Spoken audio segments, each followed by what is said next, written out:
A major blow alongside our friends in Israel against Iran's nuclear program that is going to make America safer, our friends in the region safer, and protect the world from the risk of an Iranian nuclear weapon for years. President Trump said that the nuclear stockpile was completely and totally obliterated.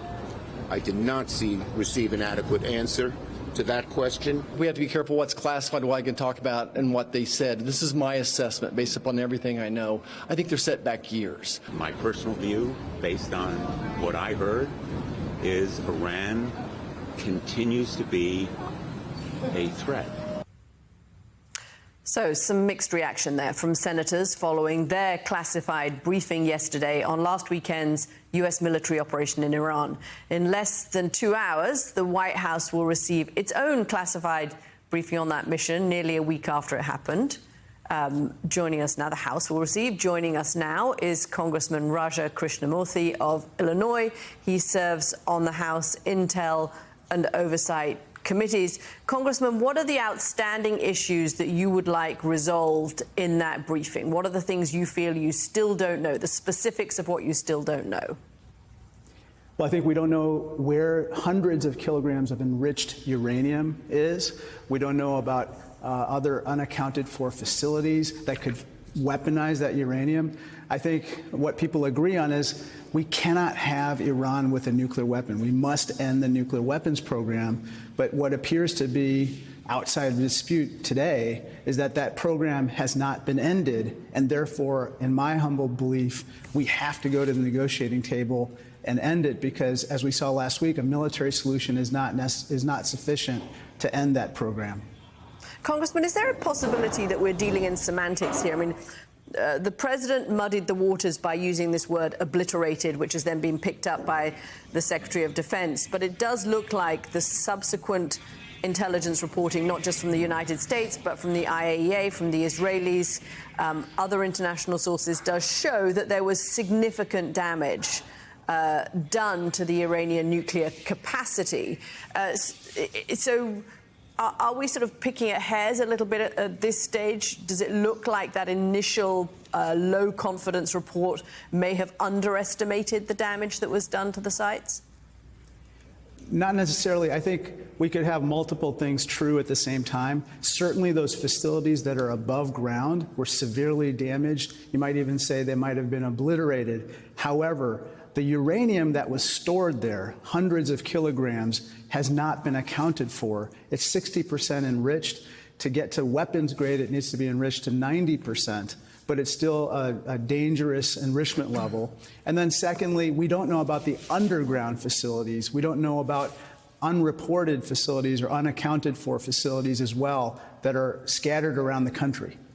So, Congressman, following up on this, as we await the briefing in a few hours' time, what are your concerns, not just, as we discussed earlier, that the administration might be limiting the intelligence sharing, but rather shaping the intelligence sharing, particularly pushing pressure from the White House on various agencies to, frankly, produce intel that Donald Trump would like?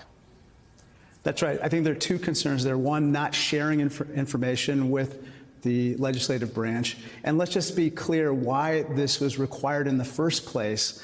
Back in the early 1970s, there were secret wars, secret assassinations, domestic surveillance that led to statutes that require the executive branch to share intelligence information with Congress in order for us to do our oversight.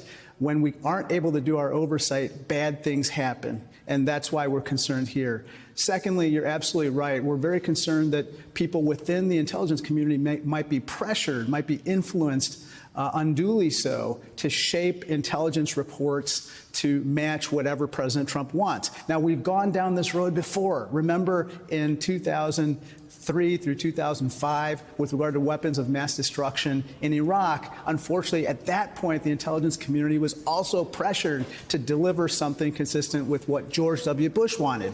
That led to a horrible misadventure in the Middle East, and I'm concerned that's exactly what's going to happen here again. So, Congressman, on a related note, the other layer of transparency or oversight, if you will, of course, the job of the free press. And it was striking yesterday at the Department of Defense that Secretary Hegseth, who's already really curtailed press access throughout the Pentagon since coming to office back in earlier this year, but spent most of his time yesterday in a screed against the media's coverage of this, and he and the president have mentioned some reporters by name. What is your fear there about the intimidation and lack of access?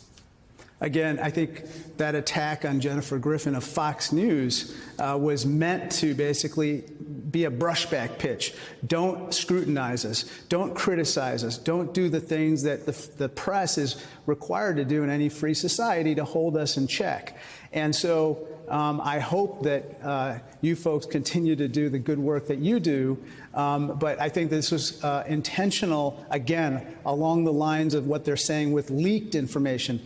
They say that this information that came out in the DIA assessment was somehow leaked, and therefore they're not going to share information with Congress. Well, look, we have to pursue leaks, of course, but my concern here is that they're trying to suppress facts, not just suppress leaks, and that's dangerous. Congressman, I want to stick with oversight for a second here because Robert Garcia is now the ranking member on the House Oversight Committee. And this is notable not merely because of his personal accomplishments, but because of his demographics. We're talking about a 47-year-old, the least tenured ranking member. What does this indicate to you about something larger, about what is trending and what people have been calling for in terms of turnover on the committee and in Congress? I think he's a great choice. I think he's going to do a wonderful job as our ranking member. Look, I think at this point, given the huge challenges that we have, before our country and certainly for our party in the minority, we need to have the best people on the field. We need to have the best people in these positions of influence helping to lead the charge. And so we elected Robert through the democratic process in our caucus, and I think he's going to do a terrific job. All right, Democratic Congressman Raja Krishnamoorthi of Illinois. Thank you, Congressman, for being with us this morning. Thank you so much.